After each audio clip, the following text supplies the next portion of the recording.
shift our focus now, David, and let's go to the mining sector. We have the president of Amcu, Joseph Mathunjwa, in studio. And of course, this is in the midst of the gold wage sector negotiations in South Africa. Thank you so much for making the time to join us. Now, I understand that the process of the negotiations was concluded today. There is a round of responses that is expected from next week. But before we get into the nuts and bolts, why have you not been attending? Oh, me? Apparently you weren't at the talks. Yes, the General Secretary and the National Treasurer are there. How is this received by your members that your presence as the president has not been visible?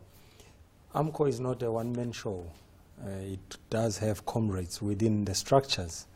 So if necessary, they will call me. I might visit them as they are ongoing with negotiations. So, Joseph, you took 80 to 90%. That was the increase you were asking for. You're not going to get it. I think we can be sure of that. What are you going to do when you don't get it? If we don't get it, surely someone will get something out of it. What will you be happy with, in other words? A living wage. I think we've been saying this for many times. And we are not apologetic to that, that workers should be time now that they need to benefit from this political dispensation, 20 years to this far. We haven't realized any fruits of the democracy in terms of economy to our members or to the working class in general. There's been a view as well that there's a very strong sentiment that the miners are willing to dig their heels in for a living wage and go on strike if necessary for as long as necessary. How long is for as long as necessary? How long are you willing to hold out? I think it's not for me to decide how long that could be.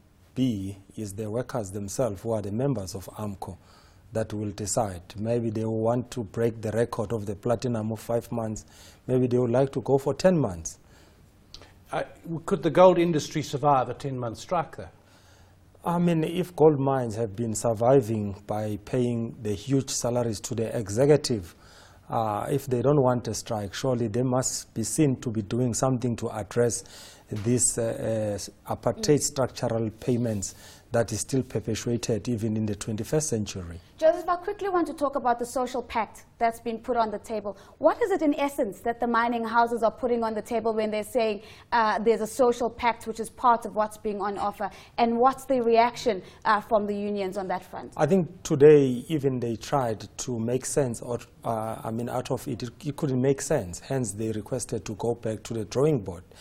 And the question will be, during 2011, 2012, when the price of gold was very good, what did these employers did? Why didn't they introduce the very same social impact sustainability that they are putting today?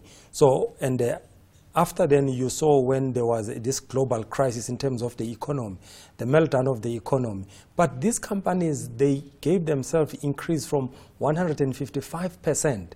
Harmony Gold was at about 87.5 million for their executive and their shares, and their production was down by 20.8%. But they managed to walk away with 155% increase, putting them to 213 million. So what justified that? You mentioned the gold price, and one of the things in the Chamber's proposal was that if there's an upside in the gold price, then the workers should benefit from that. So you link reward to the gold price. If the gold price is low, everyone suffers, the company and so on. I agree with you that the executive shouldn't be the ones to gain when the company's battling and the workers are battling. But why not link? When it's good times, let people benefit. When it's tough times, everyone should pull back. But remember, the structural payment of the majority of the black mine workers was not based on performance, was based on color. Whether we are black or Indian or colored, that is where it was based. So you cannot correct the structural effect of it through the production. I don't think that is the right way. Now, just a quick one. We know, of course, that the president is expected to release the Marikana report, but there's been leakage into the media. Here's a tweet coming from Yusuf Abramji, obviously capturing the headline from the Star that the miners were killers, according to the president. What has been the reaction to some of this leakage that has come through, which suggests that there might be a very watered-down version of what actually happened at Marikana? Well, and also we don't know what President Zuma has done. He's kind of given a preview of his report, of the report to him, without going into detail. I mean, in general, our members phoned us, and even ourselves as the leaders, we were shocked, for the lack of the better word, because during the Falam Commission, there was no evidence that was laid that the 10 people who died before the massacre were killed by 3,000 RDOs. There is no evidence to that effect. And to label the mine workers as as murderers, as Cyril did, the deputy president, is really shocking.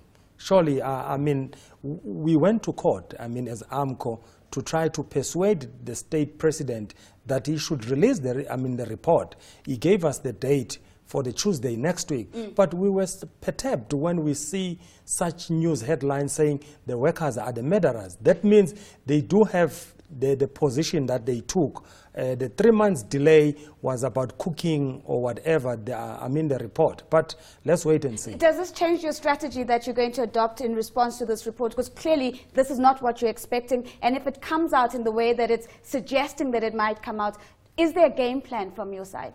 It's not really that we've got a game plan. There is laws in this country. We've got a constitution in this country.